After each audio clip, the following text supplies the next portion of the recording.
Good afternoon and welcome to the Blackwater Cantina. My name is Maz and I am joined by the minions Mike and Robin this week. Hello. Hello.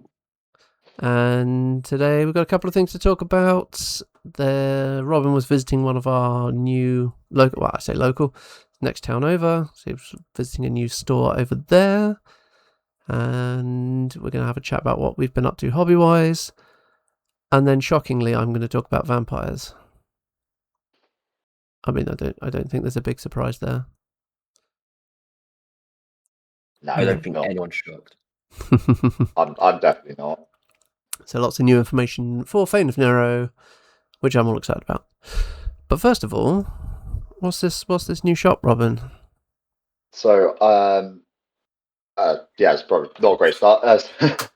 No, I went to Hobby House in at Alpine House in Southampton, which was absolutely brilliant to go down. We did a TT Combat demo day down with them for Drop Fleet, and really welcome and opening store. Tons of parking.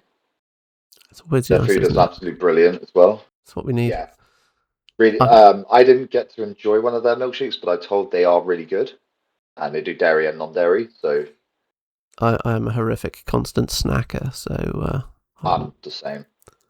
Yeah, always got to have food. They got some really nice looking tables as well. I've seen a few people have done some videos in there. They got some really cool narrative looking tables. Yeah, that's what came to my mind as well, because I think I took a couple of photos of the table and posted it into our Discord chat going, we need to have an events table on this day. No. Which is to be confirmed at some point once I've got back to them. Yeah, so we'll be organising a demo day down there. Currently, we're looking early August-ish, mid-August, somewhere around there, but we'll confirm. But I want to play on that city table with War Machine so much. As soon as I saw it, I was like, this screams that it needs to be played War Machine on. It is pretty cool. I will put. Yeah, I will get the photos. Yeah, it's absolutely insane. It's a massive city building. Literally, the lovely guy Toby, who I was talking to about the table, he just said most people think it's just a display piece. They don't think they can actually play on it. And I was like, that was my first question: is can I play on it and when?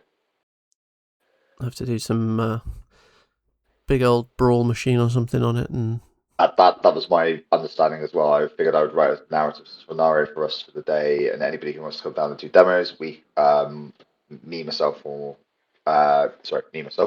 Maz or Mike will be down hopefully to do demos as well. Cool.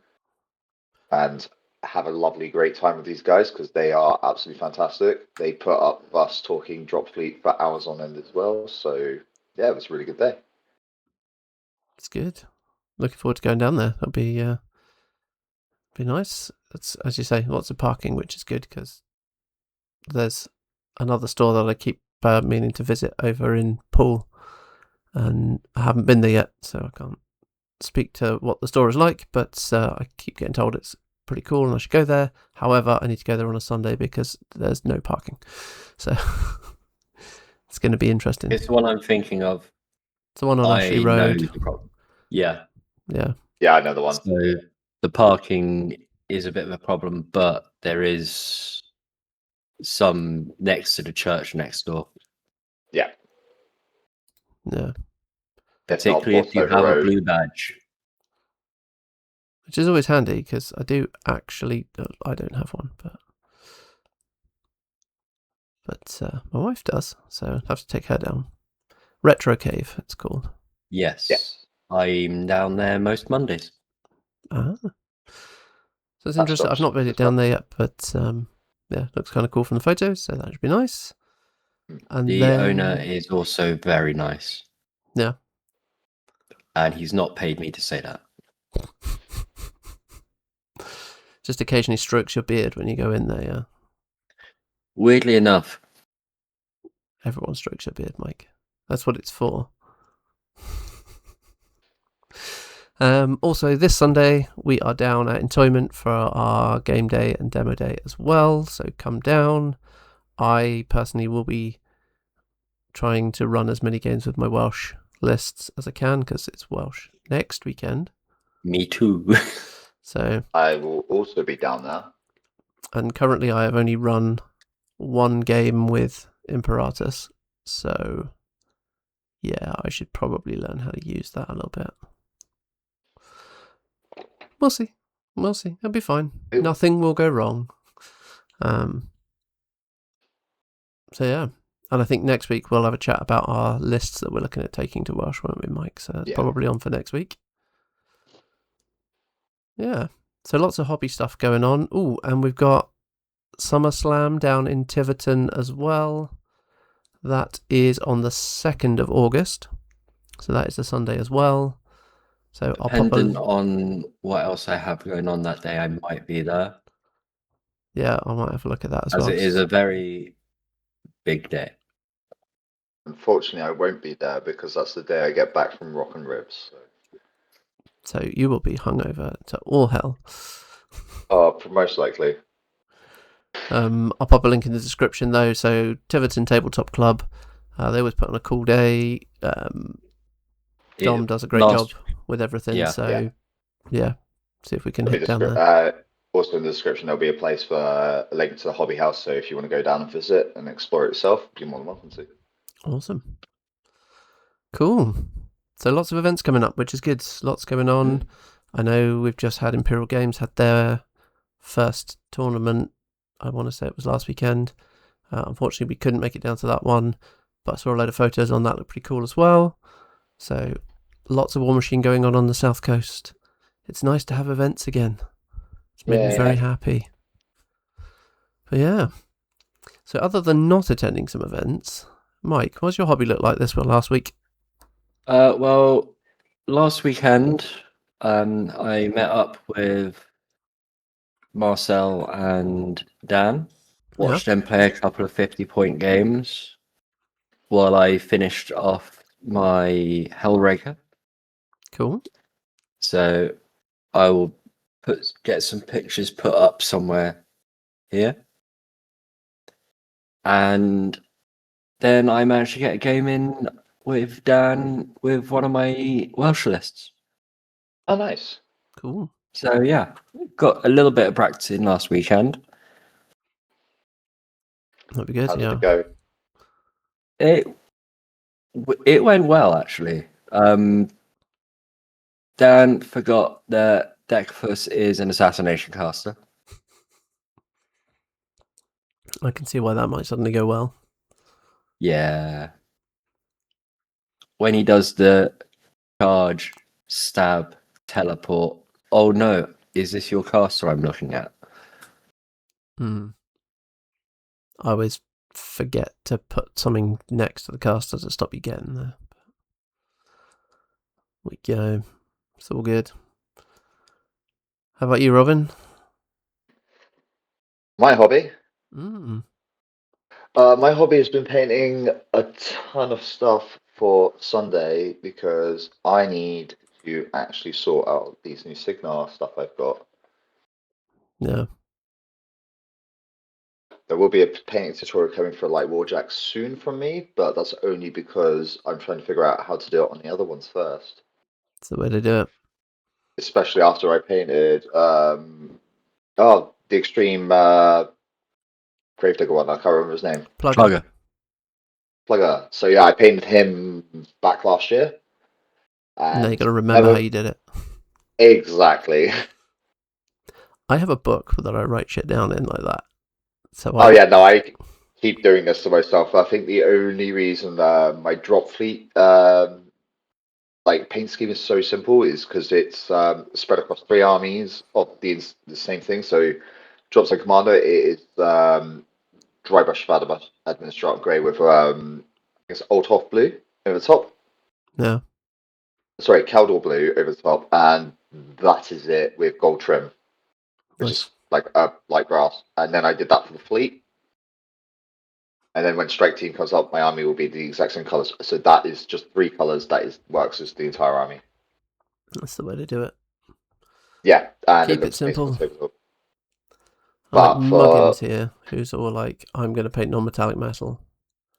Well, see, that's the crit. Sorry, hang on. I'm just gonna pull myself out and bring myself back in. This little bastard, unfortunately, I'll put some photos to Maz, I had to put so much effort into this model to set up my shelf, never to do anything with. And now it's going to be seeing some more action because it now has friends. Yay!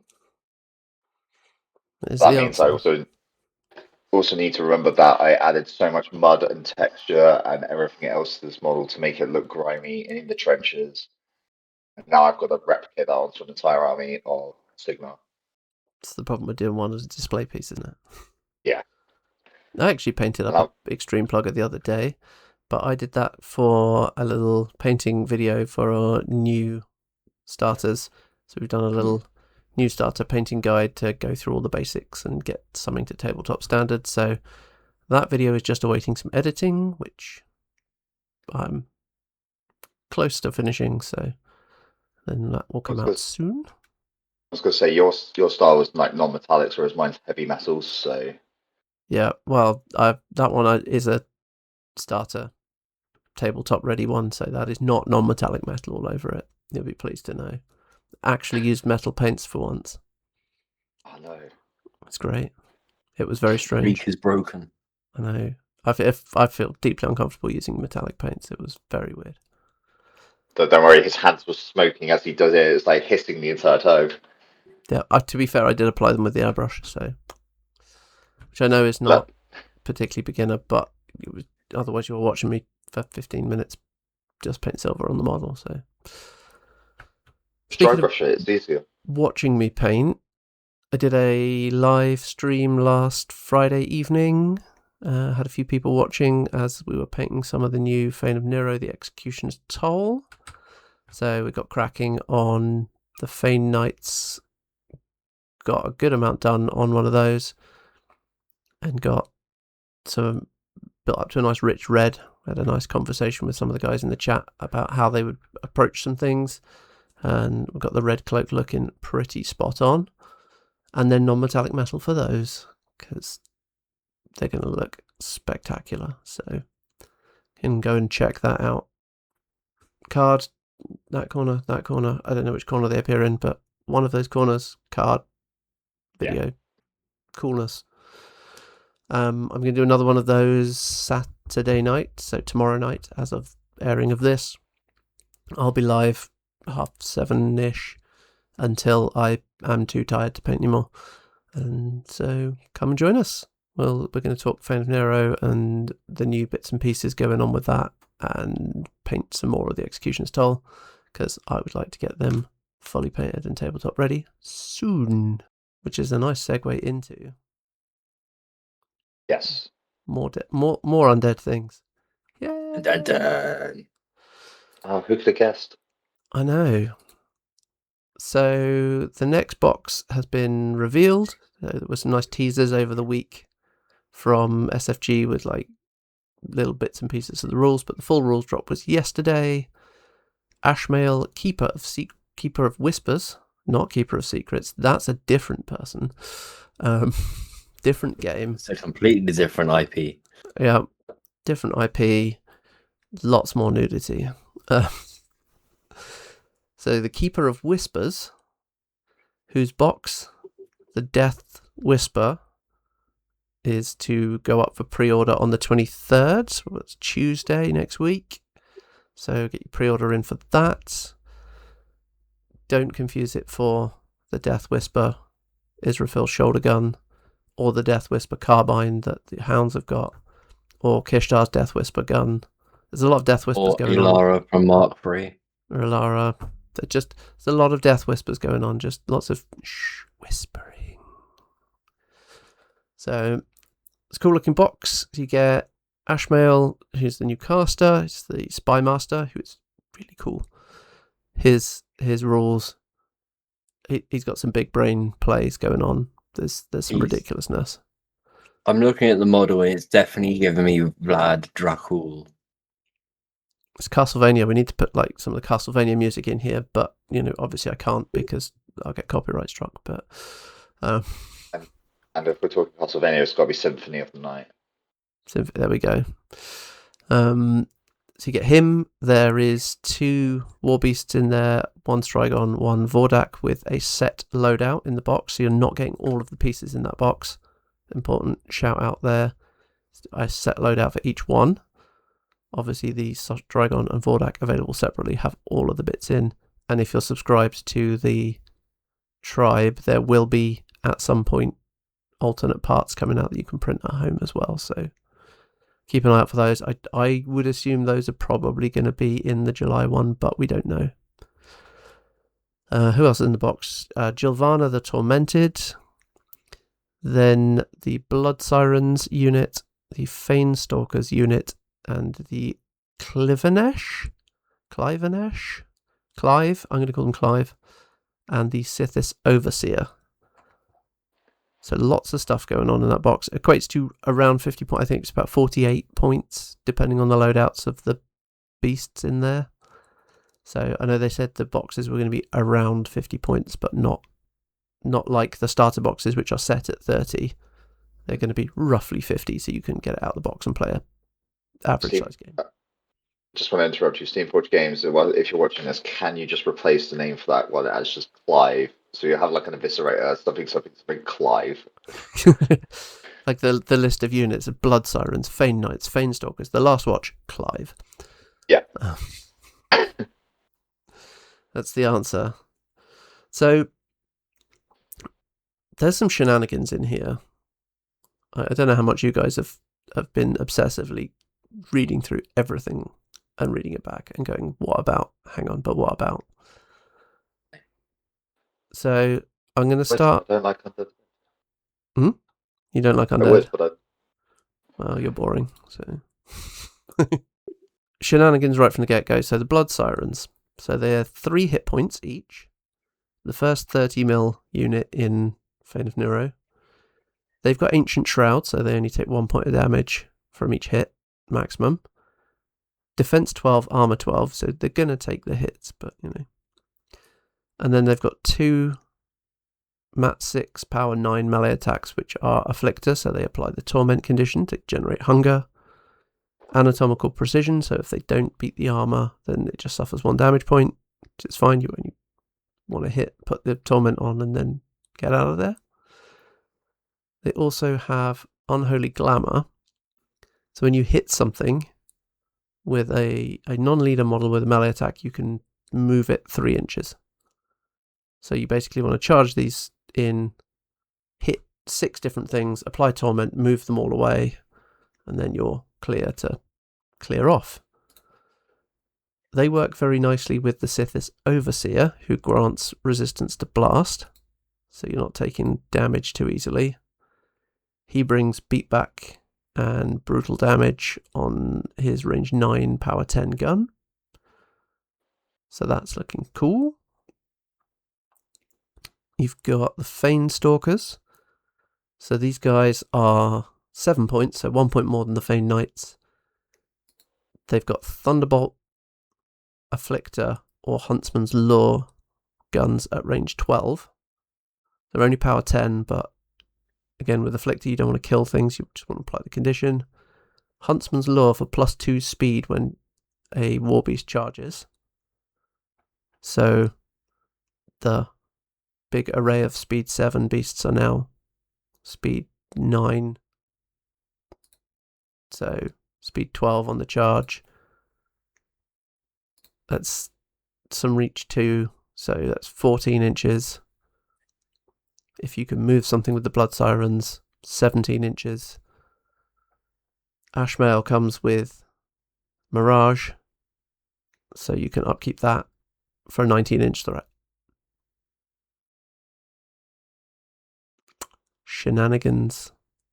Shenanigans, I say. It is shenanigans. So the Fane Stalker is really interesting. Like, you got Thunderbolt for knocking stuff around as well, so some cool stuff there. The Clivenesh, who, when they shadow shift, they don't have to take any damage. And their defense 15 and stealth and advanced deployment and gunfighter and dual attack. So Special rules, yes. Oh, and resistance to blast, and repo. So, yeah, I mean, they're an 11-point unit, which I think makes them amongst the most expensive units in the game. I don't want to say the most expensive, but they're certainly up there with the House Callous cats and things like that. So they have got Weapon Master on both their weapons. The razor blades they have are pistols. They're only range 6, but they've got Afflictor to apply Torment. Because you've got Gunfighter and the pistols, they can shoot out of being engaged as well. So you can go in, attack something in melee and shoot something else over there.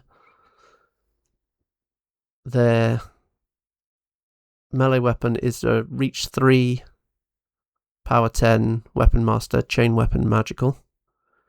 You can either have decapitation, not critical, just normal decapitation. So they hit a little bit harder than Mage Hunter Assassins, which I know everyone loves those. Or you can make them range 2, power 12, and that generates a hunger point if it kills something. So these guys are a really solid way of putting hunger on the table as well. Mwahahaha. They're certainly going to be interesting. I'm quite excited about those. And the models are cool as well. They really harken back to the old Mage Hunter models as well. Yeah. So yeah, liking them. Good. The solo in the box is a bit of an odd one. Gilvana the Tormented. So she's kind of gesticulating at people in a rude fashion. She's attached. She has magic ability to either give guidance, which gives eyeless sight, and magical to a weapon, which is quite handy. A target friendly model, range 6. So one thing. Maybe there's a preferred target for that in this box, but. And then Sorcerer's Unbinding, you target friendly Eldritch leader model. If the model's in range, enemy upkeeps expire. So she can turn things off. Then her most interesting ability is Rupture Essence. So during your friendly Eldritch leader model's activation, this model can be removed from play. If it is, the leader model gains a number of hunger points equal to the current round. So start with 3 points. Then on round 3, you can explode her, grab another 3 points, or round 4, grab another 4 points of hunger. So even if you've not managed to generate any points from anything else, which seems unlikely, but let's say your opponent is having a bad game. Yeah. That will give you enough to use even the big abilities. Guaranteed. So she's definitely interesting. She needs to be kept safe. Defense 14, armor 11, 5 boxes. If someone looks at her in a slightly angry fashion, she's going to die. Yeah. But it's a really interesting ability. I don't know. I think that's a lot of fun. No attacks at all. Can't charge or anything like that. Can't engage anything. Just hangs around, judging people, pointing at them, looking a little angry.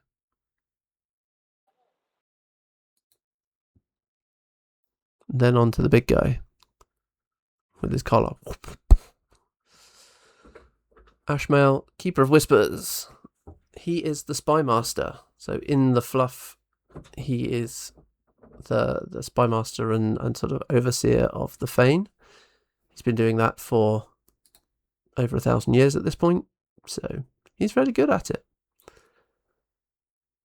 He wants to play objectives. No one in the game wants to play objectives as hard as this guy. He's glorious. I don't know if you guys have had much of a chance to have a look at him yet. No, I haven't had a chance. I'm just having a read through at the minute. When you get to the spells, I'll know because of the look on your face. So his hunger abilities on top of the normal shadow shift. Stolen Fate, so you can spend 1 hunger point to roll an additional dice on your attack roll that only counts for the purposes of scoring a critical hit. So the same as the thing that Sanguine Fate that Seraphel has. So you get the extra dice, and if it matches any of the other dice you've rolled, the attack becomes critical, which is cool. He's got some critical effects as well, so there's some stuff that you can want to use that for. Misdirect, so it's 2 points when a friendly faction model within 3 inches of this non-leader, non-incorporeal model is directly hit by an enemy ranged attack. This model can spend 2 hunger points to be directly hit by the attack instead. So you've got a 2 hunger point shield guard. Obviously, Ashmael can't use that himself because it's a leader model, but it means other models around it can suck the hits up and take them on. Handy. Each model can only use it once per turn, but you've got hunger point shield guards essentially. And then Corrupt. So when an opponent scores 1 or more victory points by securing one of their scenario elements, you can spend 6 hunger points to place a corruption token on it. When you score 1 or more victory points by securing a scenario element with a corruption token, score an additional point and remove the token. This ability can be used on each scenario element once per game. So when your opponent takes an objective, you almost want to let them have one to then take it off them next turn and score it twice yourself. Yeah. Which is really cool. You could almost punish your opponent for trying to score an early objective or trying to score an objective that you can be in reach of next turn. Which is interesting. He's also stealth, gunfighter, pathfinder, dual attack, swift hunter, and resourceful. Lots of rules there. More into, I'll talk about his ranged weapon in a minute and the weird shenanigans of that. But also his feat. So you can place a desecration token on each non-cash scenario element within his control range. When a friendly faction model attacks an enemy within contesting range of a scenario element with that token on, gain an additional die on attack and damage rolls, discard the lowest. When you secure an element with a desecration token, remove the token from it. So his feat, pop his feat, make all the objectives easier to take. Combo that up with a bit of corruption, let your opponent take 1 or 2, pop your corruption token on it, pop your desecration token on it, get the additional dice, clear your opponents off, score double points for them. He's got some big swings. So then the spells. So Pursuit, Mirage, and Admonition, all things we've seen before. So Admonition allowing you to move when an enemy comes close to you. Mirage gives you apparition, so you get to move in your control phase. And Pursuit, if a target enemy model advances during its activation, one model in your battle group can immediately make a full advance, giving those 19-inch threat range Vordax another 7 inches of speed for a 26-inch threat range. Yeah. So whenever somebody says to anyone playing Ashmael, what's your threat range? I think the answer is just yes. Because there's so much shenanigans around it.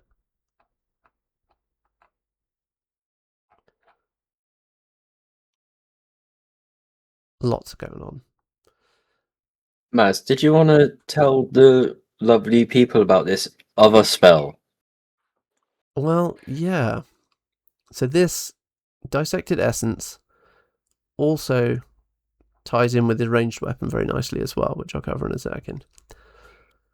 So target enemy model gains inconsequential this turn, and during your next turn it suffers -2 armor. So this, as far as I am aware, is the first instance of a spell doing one thing one round and another thing another round. And I think it's the first instance of a spell going for 2 different rounds that's not an upkeep, because it is not. You can cast this as many times as you want.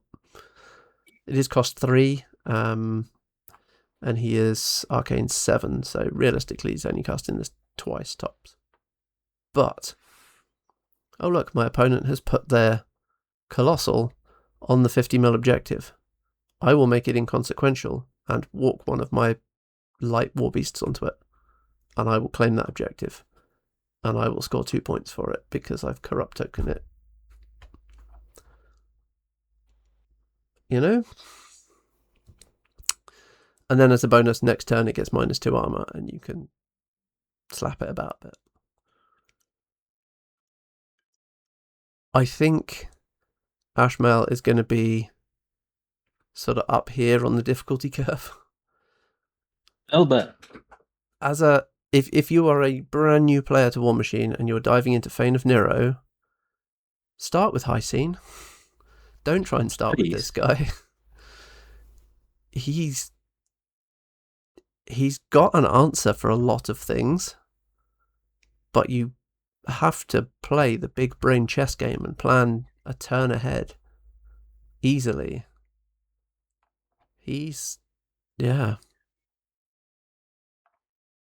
That spell's interesting. I really like that spell.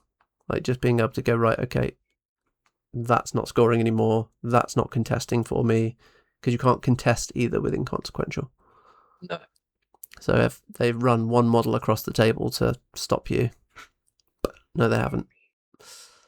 And it's range 10 as well. And on top of that, so he's got a melee attack. He's mat 8, which is great. Range 2, power 13, and critical brutal damage on his melee weapon. Bear in mind the Stolen Fate, you can spend hunger points to get the extra dice for criticals. So that's cool. I should also shout out as well, he can gain hunger for each attack that hits in a turn, or each different type. So he gains a hunger point for a melee attack, a hunger point for a ranged attack, and a hunger point for an arcane attack each turn. He's only got 2 offensive spells, unless I can't think of any of the. Don't think any of the animi are offensive spells. So Pursuit and Dissected Essence. So realistically, you want to be casting that Dissected Essence every turn if you can, because that generates you a hunger point. If you're meleeing something, that's another hunger point. And then if you're shooting something with a ranged attack, which is a glorious ranged attack, also getting you a hunger point. So ranged attack, pistol, magical, rat 8, range 9, rate of fire 3, and power 10. He's got beatback as an option, so he gets 3 attack type options when he uses it, and on a critical hit it's got ricochet. So if he critically hits after the attack is resolved, he gets to shoot something else on top of his already 3 attacks. That something else does not have to be in line of sight or range, just has to be within 4 inches of the original target. So you can shoot someone and ping that ricochet off and hit someone on the other side of a building or the other side of jacks, or easily target support pieces. And then he's got beatback, brutal damage for an additional dice, or witch mark. If the attack directly hits an enemy model during this model's activation, until the end of that activation, this model can target and automatically hits that enemy model with spells, ignoring range and line of sight. So you fire your Void Tooth off, choose brutal damage, get the critical hit, ricochet onto the thing you want to hit. Because that's a separate attack, you can then choose Witch Mark to target that thing, and then you can blast it with spells, make it inconsequential, put Pursuit on it, whatever you need to do. And he gets 3 of those shots a turn. And Stolen Fate makes it about 20% more likely to critical, because we know how much I love critical hits. I'm starting to love critical hits more with all of this shenanigans going on with them. They're certainly becoming more interesting. I really want to do a snapshot to one of our first videos when you really hate critical hits. I know. And just have it going across the street, grayed out. What? Yeah. I'll do it like a slow with like a rain effect on it. Yeah. Yeah. I mean, critical hits are definitely becoming more interesting in this edition. Previously, Mark III, it was, you set something on fire, or you disrupt, or you apply corrosion on a critical hit. Crit consume on the Hyperion. Yeah, you had some crit consumes, but I don't think I ever saw that fire. There was no way of making them trigger more often. Now, Sanguine Fate and this Stolen Fate thing, because he's stolen Fate, he's stolen the rule off Seraphel. You can make them a bit more consistent. Definitely the big brain play on this. We have been assured by SFG that now Hysene is the easier caster. Ashmael is the top of the hardest casters for Fane of Nyrro. And I can see why.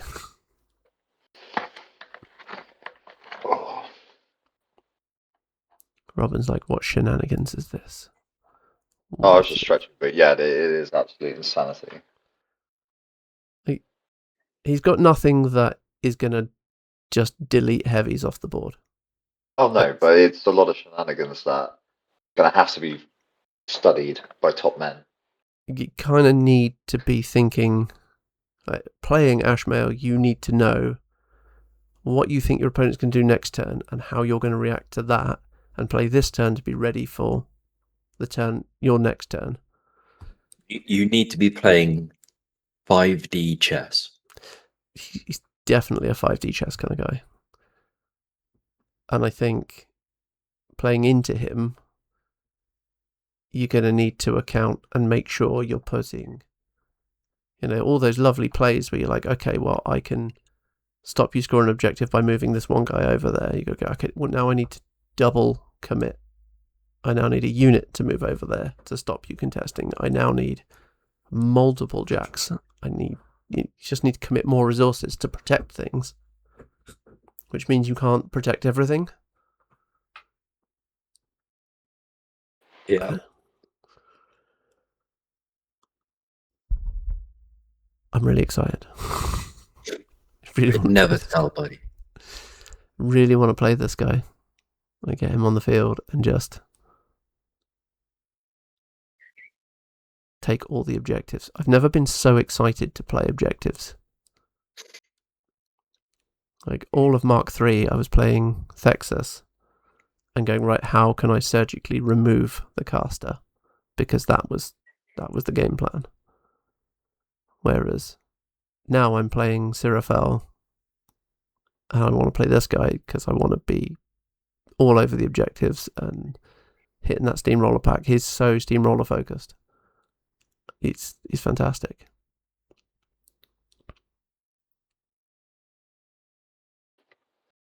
Yeah. Thoughts, concerns, shenanigans? There's always concerns, but I was just trying to figure out how I could counter it and how I could beat it with like each of the factions I have. So, I mean, with your trains, it's definitely blow everything up. Oh, of course. That's usually your answer, isn't it? Many Canadian friendlies.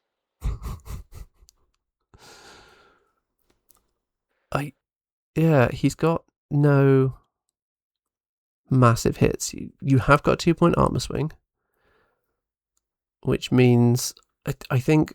See, we had the Fane of Nyrro re-release of the Final Hunt as well. Yeah, and I think they play very well into his list. So they don't need and can't generate hunger, and they can't use any of the hunger abilities, which is fine. They can use his spells. Dogs going crazy. They can use his spells. So you put the -2 armor, dissected essence on someone, puts Benki and Sasha at effective power 17 with extra dice because of flank. So yeah, they become pretty hard hitting, and they allow you to play wider. Obviously, with the Fane Knights and Fane Stalkers having the unbowed rule, they need to stay within 10 inches of your caster to get the most out of them. So you need something to play wide in the scenario, right? And I think Lanissa, Benki, Sasha, and the Final Hunt do that very well. They're kind of self-contained. They can go off and do the objective things. Final Hunt or Fane of Nyrro, Silene. I mean, she's alright. She's okay. But 4 points, I don't know. I don't know that I'm going to see her necessarily so often. She does have flank for other Final Hunt models and sprint, which is quite handy. So she charges in with her greatsword. She got cleave as well. She's then power 10, weapon master, and flank. So she's 2 dice, charge, weapon master, flank. So she's 5 dice for damage. That hits pretty hard. It does. A little bit. There's only power 10, and there's only 1 armor debuff in the whole thing, so I don't know. I mean, what was averaged on 5 dice is, 14, 17 and a half. So 27, 28 damage on a hit. What? You're looking at 10 damage, 9, 10 damage on an average jack or beast. But she only gets the second attack if she kills, and you have to put something else in range.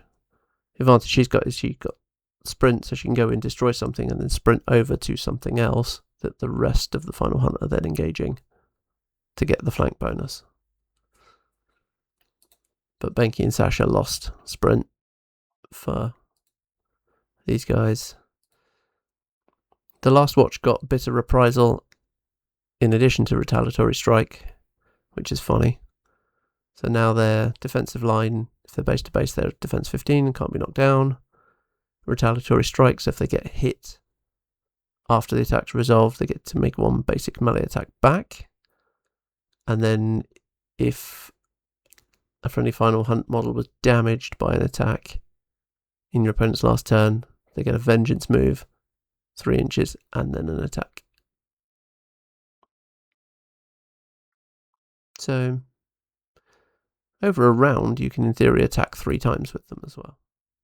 And they're all weapon masters, so that's nice. Still only 8 points as well.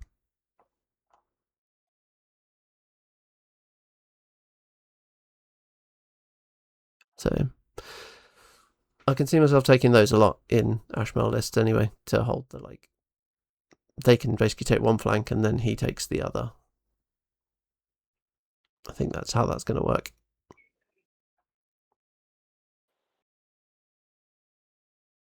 Thoughts? It's just...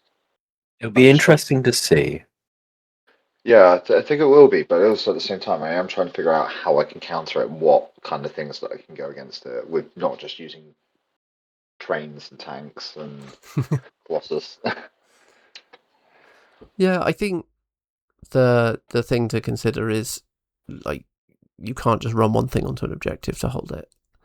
And you need to be thinking, right, am I playing for objectives? Do I need to score it? Do they have enough points to put the tokens on and, potentially double score an objective later? So playing into it, you've got to just analyse the board and go, right, okay, well, they've not got anything coming at that objective, so it's safe for me to score that. He puts a token on it, fine, but he's not close enough to take it next turn or whatever. It's going to be interesting. I know. I'm looking forward to getting this on the table and seeing what other people do about it as well. Absolutely. It's going to be a interesting one to see. It's also worth a shout that obviously the Strigon can have the fast strike animus, giving him snipe. So then he can have snipe on his range 9, puts up to range 12 gun. Ew. Yeah, and I think that's an interesting one. I like that one. And you put Sybaris in there for echolocation as well, allowing more seeing around corners malarkey.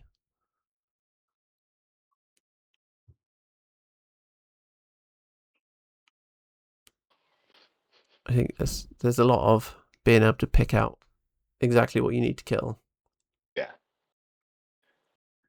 And people just need to. I've been playing a few games with Shamrock on War Table, and he's running Chimera, and the Shades man with the Ricochet is just. It's a bit of a nightmare.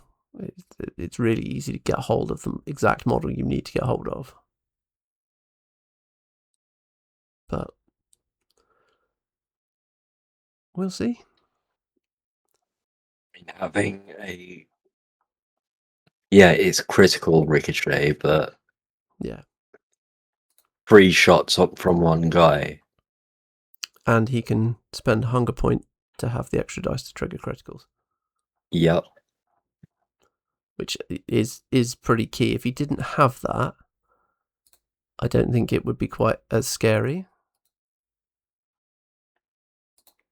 The other thing is, he'd have to get those hunger points up. I mean, there's only 1 point for that one, and you start with 3, and then he gets 1 back for hitting with a ranged attack as well. And then if you fire the first ranged attack, get your witch mark on someone, you get a point back for the ranged attack, and then you get another one for casting a spell at said person as well. True. So even if you use all 3 to start with, you're getting 2 of those back straight away. I don't know. We'll see. I don't know whether he's a prime target for the Feral Alpha Poisonous Barbs or Bladed Armor Vordak just banzaiing up the board. Turn 1, going for Frenzy, turn 2, and with the double Frenzy, just firing that into someone, killing things, generating a bunch of hunger that way as well. And then distracting your opponent with an angry giant bladed bat monster in the middle of their thing, which, easy enough to kill in 1 turn, but you've kind of got to deal with it. Mm-hmm. Very true. No. I'm on for anything that you kind of have to forces your opponent to start making difficult choices, and you can start that from turn 2. Like, even if you go first. So you can get a long way up the board with it and then frenzy into something. Even if the first frenzy is just running forward. Yeah, it's definitely going to be an interesting one to see happen. Mm-hmm. I'm very ready to get these guys on the table. We've got the Executioner's Toll and the Strigon and Vordak both release on Tuesday next week. So if you've pre-ordered those already, those should be arriving soon. I've got a Vordak and a Strigon on the way, so fingers crossed they will arrive on time, but we'll see. I had to wait an extra 10 days for my not Israfil, Imperatus. Hopefully you can get them soon, and then you'll be happy before Welsh. Yeah, that'd be nice. I mean, the thing is marked as on its way, so we'll see. Yeah, it looks like it shipped today, actually, so that's good. Today is Wednesday, 17th. So Is this when we get a text in the morning? It's here. oh yeah, there'll be some excitement and opening those as soon as they arrive. That's a thing. So, and then the Death Whisper box goes up for pre-order on Tuesday. So on the release date of the other boxes, this goes on pre-order, which will be pre-ordering, because why wouldn't I? Don't know whether to order 2 of these. Any closing arguments? Would you accept the no, please, Maz, don't buy these at all? Only if that means you're going to buy it for me. No. Yeah, I didn't think so. I was going to say, what if I said I would but didn't? Then you'd be a dirty, rotten scoundrel, and we would have words. I'm getting into the theme. I've been reading Dracula. So it's my fancy edition of Dracula. Look at that. How cool is that? Have I talked to you enough about vampires yet? I'm very excited. I could tell, buddy. We're very proud of you. There's a lot going on. Cool. All right. Now I've upset these two and they're going to have nightmares. If you're not subscribed... Haha, I don't sleep. You don't sleep. If you're not subscribed, hit the subscribe button down below. Give us a shout. We're up to 275, approaching 300, which is cool. Yep. If you are subscribed, let us know in the comments why you listen to us. You mad people. Somebody's got to, I guess. Exactly. Yeah, I mean, there's also going to be down below a link to our Patreon and our Discord. Yep. So Discord, it'll be where you can tell us what you want to hear more. If you want us to chat less about vampires and more about your faction. More vampires. For those of you who are local to Bournemouth, come down to the tournament on Sunday. We'd love to meet you, play games. It's going to be awesome. For those of you going to Welsh, we'll see you there. I have made stickers. Come and see me. I have stickers. And if, Matt Hart, if you're going to be there, I have the sticker that I promised you when I saw you last, but I'll have that with me. So, those are cool. And if you want to see all of the other Fane of Nyrro goodies, at the end, there'll be a little card with a link to one of the Fane of Nyrro videos. So do the paint along one, because that one was cool. You get a nice, good, close look at everything there. Yeah? Good job. Awesome.